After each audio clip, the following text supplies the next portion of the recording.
Kita lanjut bahas PTTH Serapi episode 742. Oke lah, gak usah banyak mang-ming-mang, kita langsung masuk aja ke pembahasan.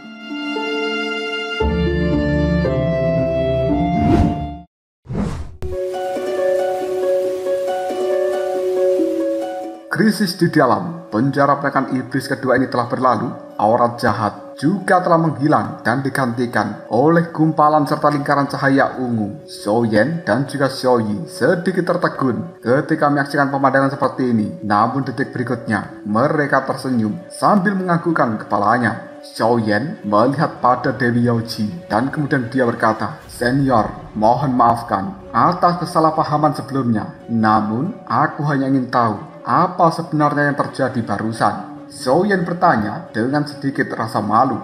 Wajah dari Dewi Yaoji terlihat tenang dan dia nampak tidak peduli dengan kesalahpahaman barusan. Lalu dia mengatakan, "Tidak apa-apa, itu hanyalah sebuah kesalahpahaman yang kecil." Xiaoyan kemudian kembali mengatakan, "Sebenarnya siapa orang yang baru saja datang tersebut?" Dewi Yaoji kemudian berbicara dengan lembut. Dia merupakan kekuatan sesungguhnya dari ras jahat dan dia adalah King Iblis Suci. Di dalam pertempuran pertama antara langit dan bumi, kekuatan tempur dari dunia seribu besar dan juga ras jahat asing sebenarnya hampir seimbang. Untuk memanfaatkan kekuatan puncak dari dunia seribu besar kita, ras jahat asing telah mengirimkan banyak orang kuat untuk menyerang dunia secara diam-diam. Salah satu orang yang mengeluarkan perintah penyerangan diam-diam itu adalah King Iblis Suci, dan pada saat itu klan Naga benar-benar dihajar habis-habisan dan kepemimpinan dari klan Naga dipegang oleh Raja Naga Emas. Pada akhirnya Raja Suci yang merupakan Dewa Kuno Tose bersama dengan orang-orang dari klan Xiao, mereka datang untuk memberikan dukungan kepada Raja Naga Emas. Saat itu, hanya dengan satu serangan dari Raja Suci, hampir memusnahkan tubuh fisik dan juga jiwa dari King Iblis Suci. Kekuatan dari King Iblis Suci pada saat itu berada di setengah langkah reinkarnasi ke-9. Namun saat ini kemungkinan dia telah berhasil mencapai tingkat reinkarnasi ke-9 yang asli. Ketika Dewi Yaoji menyebutkan nama dari Raja Suci yang merupakan Dewa Kuno Tose, temperamen dan juga pandangan matanya penuh dengan rasa hormat. Dewi Yaoji tidak hanya kekasih dari Raja Suci, tapi dia juga pemuja sejati. Kekuatan dan juga seluruh perbuatan baik Raja Suci membuatnya dianggap sebagai legenda oleh banyak orang di dalam dunia seribu besar. Mendengarkan ucapan dari Dewi Yaoji, wajah Xiaoyi ini telah berubah dan kemudian dia mengatakan Raja Suci sangat kuat. Sementara Dewi Yaoji melanjutkan kata-katanya, "Situasi saat ini sebenarnya masih tidak optimis. Meskipun aku telah mengambil kembali seks reinkarnasi untuk sementara dan kekuatanku sendiri juga hampir mencapai tahap puncaknya, tapi kekuatanku hanya berada di setengah langkah reinkarnasi ke-9. Bahkan apabila kekuatan ini kembali sepenuhnya, masih tidak cukup untuk menghadapi King Iblis Suci yang berada di reinkarnasi ke-9 yang asli." Xiaoyi merasa cukup tertekan dan kemudian dia berbicara, "Guru, dengan kekuatan reinkarnasi setengah ke-9 milikmu serta pedang pembunuh dewa, apakah kau benar-benar tidak mampu menghadapi King Iblis Suci tersebut?"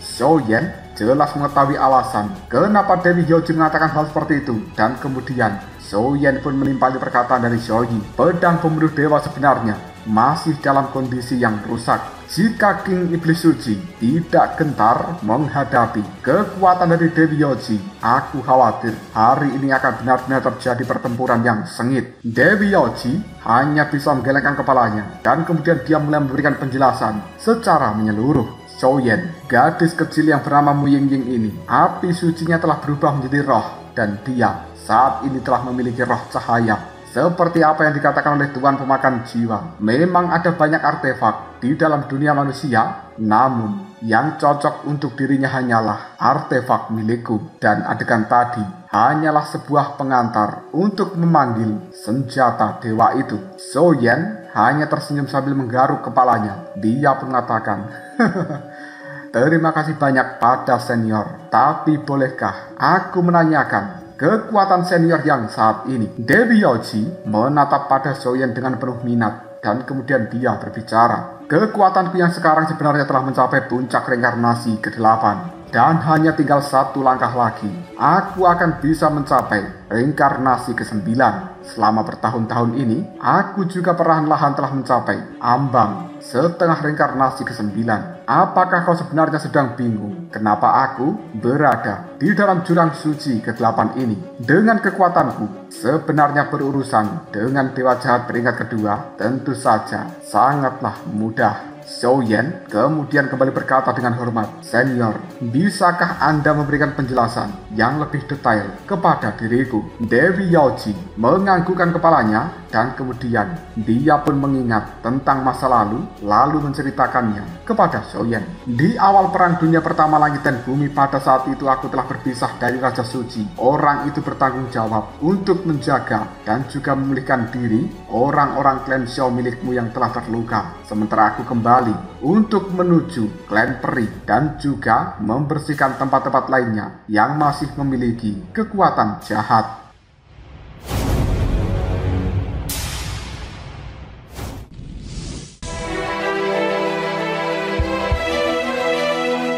Namun di tengah perjalanan kembali ini, aku diserang oleh seorang pria misterius, dan sebagai upaya terakhir, aku hanya bisa melarikan diri ke dalam jurang suci ke-8 untuk menghindari kejaran dari pria misterius itu. Kekuatan orang ini sangat aneh. Dia sebenarnya telah ditutupi oleh fluktuasi energi yang sangat misterius berwarna putih susu, dan sepertinya dia kekuatannya cukup lemah hanya berada di reinkarnasi pertama. Tapi seluruh serangan yang aku lancarkan pada dirinya benar-benar tidak berhasil. Kekuatan aneh itu bisa merampas kekuatan sihir dan juga kekuatan hidup di dalam tubuhku. Zhou Yan sedikit bergetar ketika mendengarkan kejelasan ini, dan kemudian dia bertanya, "Orang yang misterius, apakah dia sebenarnya berasal dari ras jahat?" Dewi Yaoji menggelengkan kepalanya sambil menimpali, "Tidak, aura dari orang ini sepertinya merupakan penduduk dari dunia 1000 besar, dan aku bisa merasakannya dengan jelas.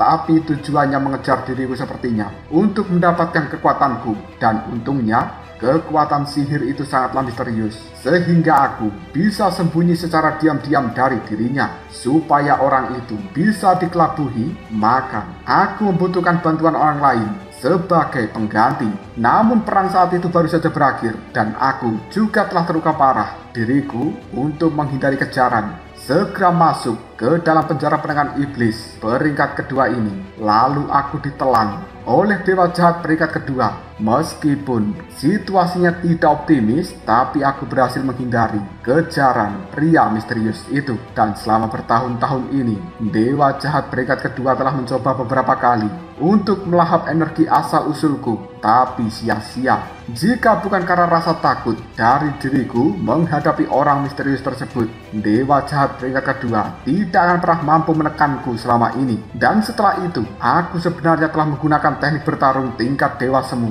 yang merupakan kristal perak, untuk memenjarakan penjara penekan iblis peringkat kedua ini sepenuhnya. Kekuatanku kemudian kembali melemah, dan penjara penekan iblis juga telah banyak dimanipulasi oleh dewa jahat peringkat kedua. Dia sebenarnya ingin menggunakan tubuhku untuk melahap kekuatan di dalam tubuhmu dan juga yang lainnya, lalu mendapatkan kekuatan yang cukup untuk bisa melarikan diri dari dalam tempat ini. Mendengarkan penjelasan dari Dewi Yaoji, seluruh pertanyaan yang berada di dalam benak Zhou Yan kali ini akhirnya terjawab. Hanya saja orang misterius yang disebutkan oleh Dewi Yaoji itu membuat Zhou Yan merasa cukup gelisah. Sepertinya orang ini merupakan bahaya tersembunyi yang tidak diketahui hingga detik ini. Zhou Yan kemudian berkata dengan sungguh-sungguh, "Masalah tentang orang misterius tersebut mungkin kita bisa menyelidikinya setelah kembali dari dalam tempat ini. Namun Senior Yaoji, apakah kau mengetahui keberadaan Raja Suci?" Dewi Yaoji berpikir sejenak dan kemudian dia mengatakan, "Sesuai petunjuk yang telah dia tinggalkan ketika kita berpisah pada saat itu,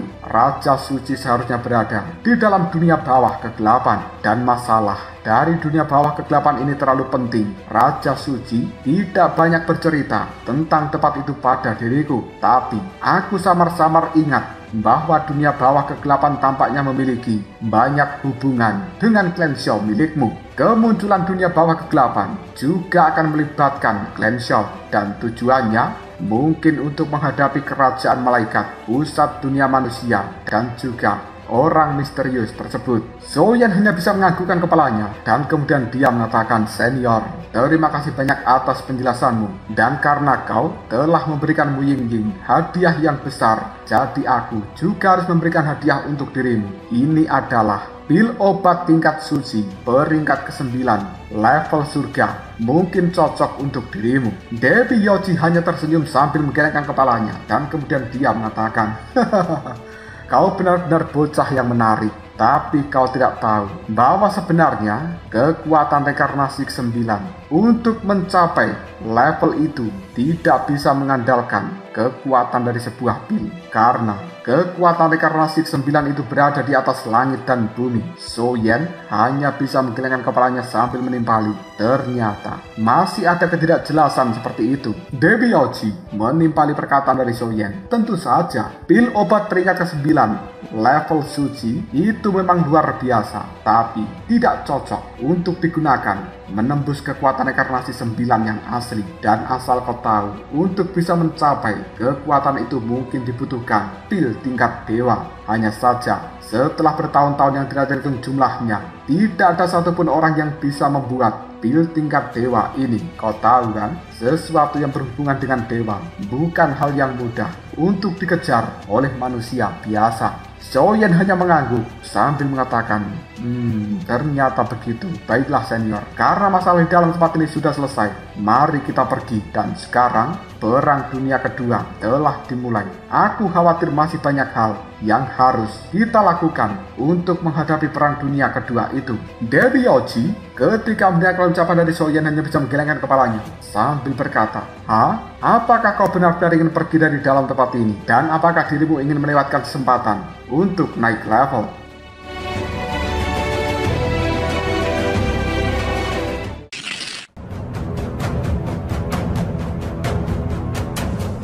Soyen kemudian menimpali, "Senior, jalan untuk menuju reinkarnasi ke-8 itu sepertinya sangat sulit. Dan bisakah Anda memberikan bimbingan pada diriku? Jika aku benar-benar mencapai reinkarnasi ke-8, maka aku akan menemani dirimu menuju dunia bawah ke-8 untuk menyelamatkan Raja Suci dan juga mengembalikan kejayaan dari Clan Xiao." Ketika Soyen mengatakan hal seperti ini, Dewi Yoji bisa merasakan niat yang luar biasa dari pancaran mata Soyen. Karena begitu, hal yang berada di dalam dunia bawah ke-8 tercapai dan Clan Xiao bisa diselamatkan, maka kekuatan yang banyak yang telah menentang Clan Xiao di masa lalu secara perlahan akan mendapatkan balasannya. Pandangan mata Dewi Yoji melihat Soyen dan kemudian dia mengatakan, "Soyen, kekuatan di dalam tubuhmu memang tidak buruk. Dan sebenarnya kekuatan reinkarnasi ke-8 yang harus kau capai itu tidak bisa dibandingkan dengan reinkarnasi ke-8 biasa. Belum lagi di dalam tubuhmu memiliki kekuatan api suci dan juga mantra api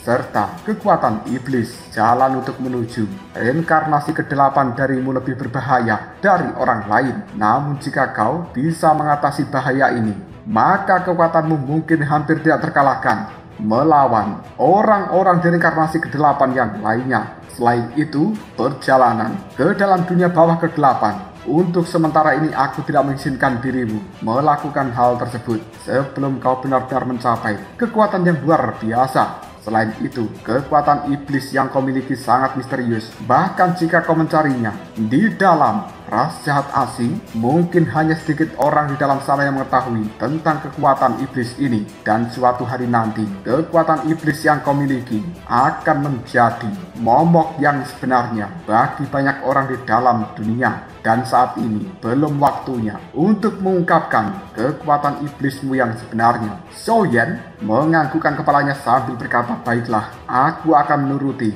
saran dari senior Yoji." Detik berikutnya Dewi Yoji melihat pada Soyen dan juga Xiaoyi sambil mengatakan, "Hei, kenapa kalian berdua malah diam saja? Manfaatkan waktu ini untuk dengan jelas mendapatkan gambaran tentang reinkarnasi dari diriku." Xiaoyi dan juga Soyen hanya bisa menganggukkan kepalanya setelah mendengarkan kata-kata dari Dewi Yoji. Selanjutnya, Dewi Yoji kembali mengatakan, Xiaoyin, tutup matamu dan aku akan memberikan pengetahuan tentang reinkarnasi di dalam penjara penekan iblis ini. Beberapa kekuatan aneh yang berwarna ungu kembali dikeluarkan dari dalam tubuh Dewi Yoji dan seolah-olah dia sedang memanggil kekuatan besar yang berada di dalam tempat ini. Sementara Xiaoyan hanya memperhatikan dengan penuh kegembiraan karena Dewi Yoji tidak hanya memberikan pengetahuan reinkarnasi kepada Xiaoyi, tapi juga kepada dirinya. Xiaoyan membayangkan jika dia benar-benar berhasil melangkah ke reinkarnasi ke-8 yang sebenarnya dengan api suci yang berada di dalam tubuhnya serta pedang pembunuh dewa dan ditambah dengan kekuatan iblis, maka kekuatan tempur dari Xiaoyan mungkin akan sebanding dengan reinkarnasi ke-9.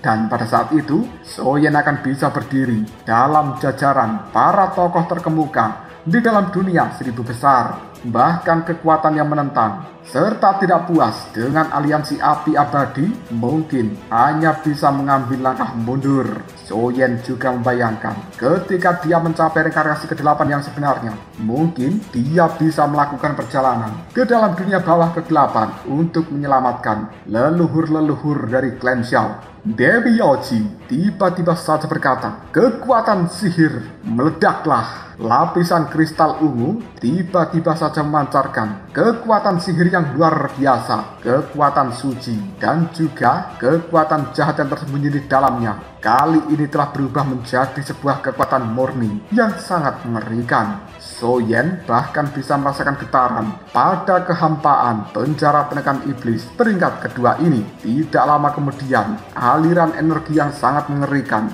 mulai turun dari langit. Xiaoyan kemudian mulai menutup matanya, mengambil posisi duduk bersila, dan gelombang yang muncul dari langit itu menyebar di sekelilingnya. Banyak fluktuasi-fluktuasi yang tidak terlihat saat ini telah langsung berubah menjadi titik-titik cahaya menyilaukan, lalu disuntikkan ke dalam tubuh dari Xiaoyan. Akhirnya, hal itu telah menyelimuti tubuh dari Xiaoyan sepenuhnya dan mengubah dia menjadi kepompong cahaya raksasa. Dewi Yoji ketika dia mengambil segel inkarnasi yang berada di dahi dari Xiaoyi sebenarnya telah mendapatkan penglihatan dari kondisi dunia 1000 besar saat ini, dan itu membuat Dewi Yoji tiba-tiba saja mengatakan ternyata situasi dari dunia 1000 besar yang sekarang sangatlah parah. Kehancuran klan Xiao, hilangnya ras penjaga, dan juga banyak berita lain tentang dunia 1000 besar kali ini muncul di dalam benak dari Dewi Yoji. Hal itu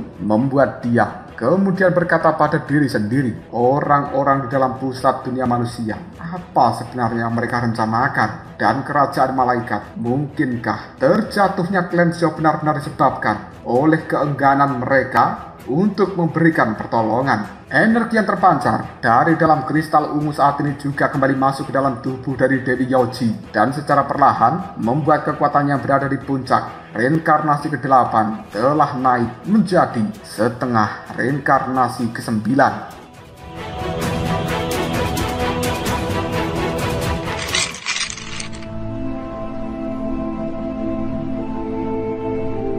Xiaoyan yang telah berada di dalam kepompong cahaya kini duduk dengan tenang sambil memejamkan matanya. Namun titik-titik cahaya masih menghiasi tubuh fisik dan juga bahkan tubuh jiwa dari Xiaoyan, di mana hal ini membuat Xiaoyan merasakan bahwa sebenarnya dia seperti telah dikirimkan ke dalam sebuah dimensi lain yang tidak memiliki ujung. Pandangan mata dari Xiaoyan melihat pada dimensi ini, dan dia telah menemukan bahwa ini sebenarnya merupakan tanah suci yang sangat kacau, seolah itu adalah penampakan dunia yang paling primitif.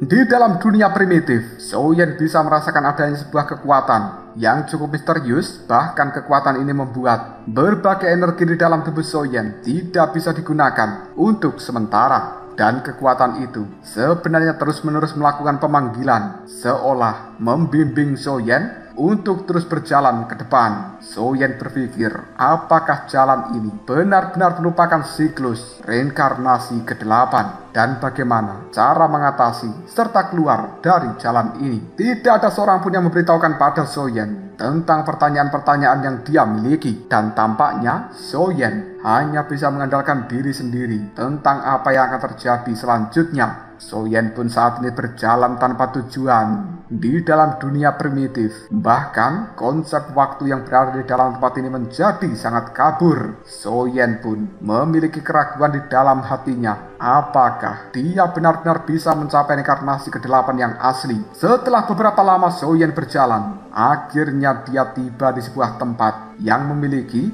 lautan putih bersih serta tidak berujung, dan lautan ini bagaikan lautan energi yang tersusun dari kekuatan-kekuatan ilahi. Hal itu juga mengandung vitalitas dan juga misteri yang tidak terbatas. Bahkan kekuatan semacam ini merupakan kekuatan yang diinginkan serta dibutuhkan oleh Soyen. Pandangan mata dari Soyen tiba-tiba saja merasakan sensasi terbakar. Dia pun kemudian berpikir jika dirinya bisa melahap lautan energi ini, mungkin melangkah ke reinkarnasi ke-8 bukan hal yang mustahil. Soyen kemudian terbang menuju lautan energi yang berada di hadapannya sambil berkata, "Lautan energi, aku membutuhkanmu. Aku membutuhkan kekuatanmu." Dalam sekejap saja, tubuh dari Soyen bergetar. Bahkan pedang pembunuh dewa, transformasi dewa naga, mantra api, dan juga berbagai hal lainnya di dalam tubuh Soyen perlahan melayang keluar dari dalam tubuhnya dan kemudian mengambang di tengah-tengah lautan energi ini. Tidak lama kemudian, sekelompok cahaya melonjak dari lautan energi, dan hal itu kemudian berubah menjadi jantung berwarna merah. Seolah jantung ini merupakan hal yang paling dibutuhkan oleh Soyen sekarang. Tidak lama kemudian, jantung yang berwarna merah itu pun melesat dan masuk ke dalam tubuh Soyen. Hal ini membuat Soyen bisa merasakan bahwa tubuh fisik, tubuh jiwa, tulang, serta berbagai hal lain yang berada di dalam tubuhnya telah dipelihara oleh jantung merah tersebut dengan cara yang begitu murni untuk sementara waktu. Hal ini membuat Soyen merasa cukup nyaman. Bahkan belenggu dari kekuatan inkarnasi 8 semu yang dimiliki Soyen seolah-olah pecah. Dan kemudian Soyen merasakan bahwa secara perlahan kekuatan di dalam dirinya kini telah kembali meningkat. Soyen tersenyum karena dia tahu bahwa saat ini dirinya akan benar-benar mencapai inkarnasi ke-8 yang asli. Dalam sekejap saja situasinya berubah. Seluruh lautan energi saat ini telah menjadi sangat kacau dan juga gelisah. Awan yang berwarna hitam tiba-tiba saja muncul di langit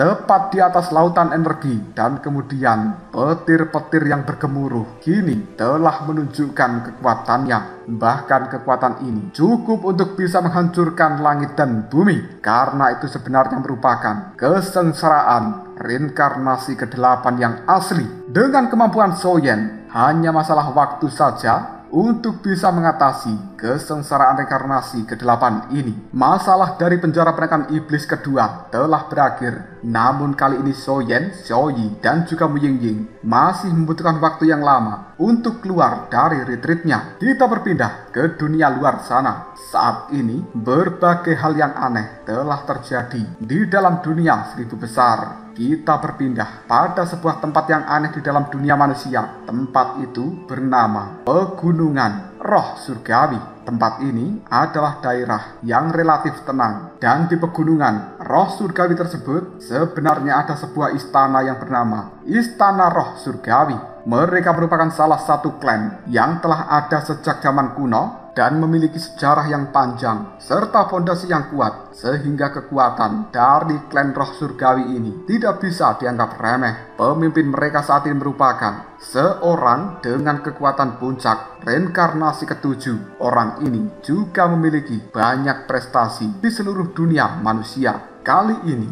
di dalam istana dari klan Roh Surgawi, ada seorang lelaki yang menggunakan jubah berwarna putih. Sikapnya cukup tenang dan juga luar biasa. Senyumnya tipis, namun mengandung banyak misteri. Dan orang ini sebenarnya merupakan pemimpin dari klan Roh Surgawi saat ini. Dia bernama Leluhur Tianling.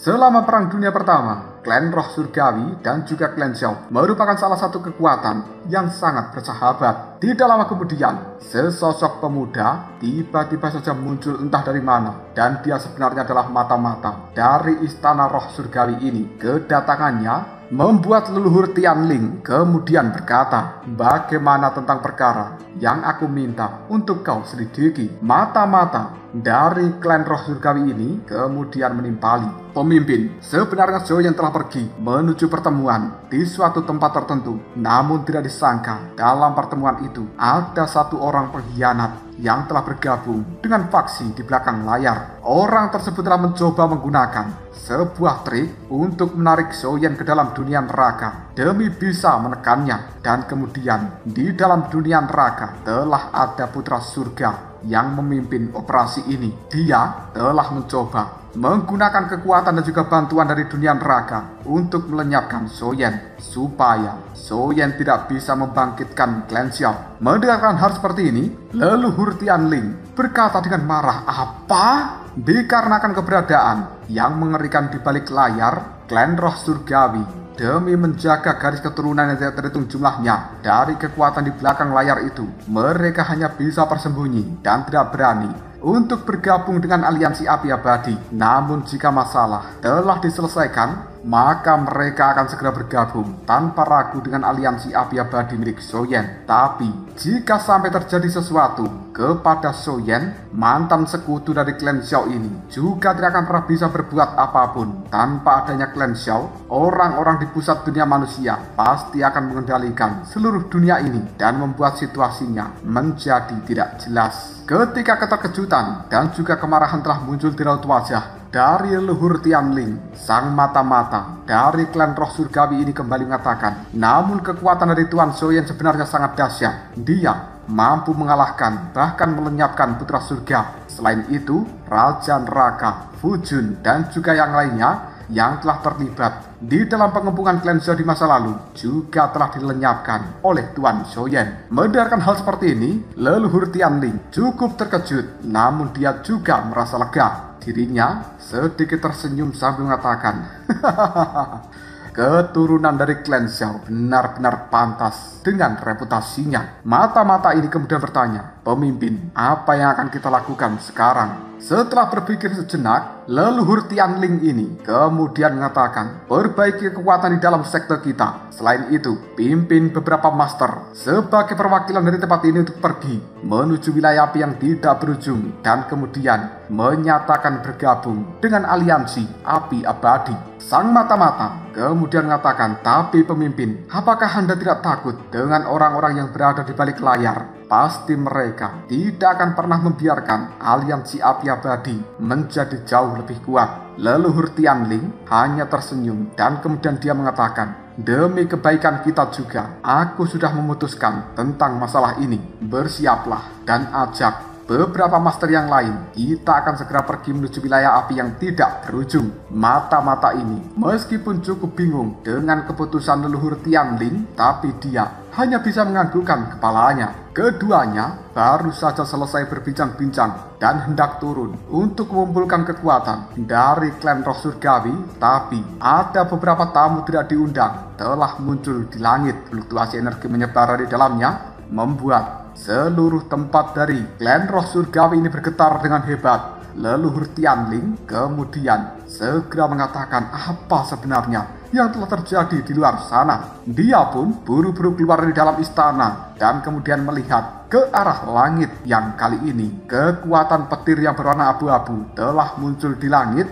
membawa gelombang kehancuran. Bahkan menyaksikan hal seperti ini membuat jantung dari leluhur Tianling terasa berdebar-debar. Leluhur Tianling pun menyipitkan matanya untuk melihat siapa yang telah datang. Dan kemudian dia pun berkata, kekuatan petir ini tidak. Ini tidak benar. Itu sebenarnya adalah Raja Petir. Ketika leluhur Tianling melihat ke arah langit, di balik petir yang berputar-putar, di tempat itu sebenarnya ada sosok anggun dan juga cantik yang tubuhnya dikelilingi kekuatan petir abu-abu. Meskipun jaraknya cukup jauh, tapi leluhur Tianling bisa memastikan bahwa dia memang Raja Petir yang asli. Leluhur Tianling kemudian berkata pada dirinya sendiri, Raja Petir telah diangkat menjadi pemimpin dari pusat dunia hantu yang baru. Tapi kenapa dia berada di dalam tempat ini? Bukankah dia sebenarnya juga merupakan anggota dari aliansi api api abadi. Di sisi lain, Raja Petir tiba-tiba saja tersenyum sambil mengatakan, "Matilah kalian semuanya." Kekuatan petir yang agung telah dipaskan dari dalam tubuhnya, dan itu menyerbu klan roh surgawi ini. Melihat serangan yang penuh dengan penghancuran, membuat leluhur Tianling hanya bisa berteriak, "Tidak!" Dia pun mengeluarkan seluruh kekuatan yang berada di dalam tubuhnya untuk menghalangi serangan petir. Apabila itu terjatuh ke dalam tempat ini, maka seluruh klan roh surgawi akan lenyap. Namun sangat disayangkan bahwa kekuatan yang dimiliki leluhur Tianling tidak cukup. Tubuhnya saat ini terhantam oleh kekuatan petir, dan kemudian aura kehancuran menyebar dalam seketika. Berbagai kekuatan petir benar-benar menghantam klan roh surgawi ini dan kemudian meratakannya dengan tanah. Setelah melakukan hal ini, Raja Petir yang berdiri di langit tersenyum tipis dan dia melambaikan tangannya mengeluarkan gulungan kuno yang berwarna kuning. Pada gulungan kuno berwarna kuning tersebut terukir banyak kata dan juga nama-nama. Tampaknya sesuai dengan beberapa kekuatan di puncak dunia saat ini. Jika dilihat dari atas ke bawah, kata-kata itu tertulis, "Makam orang suci abadi, istana surgawi kuno."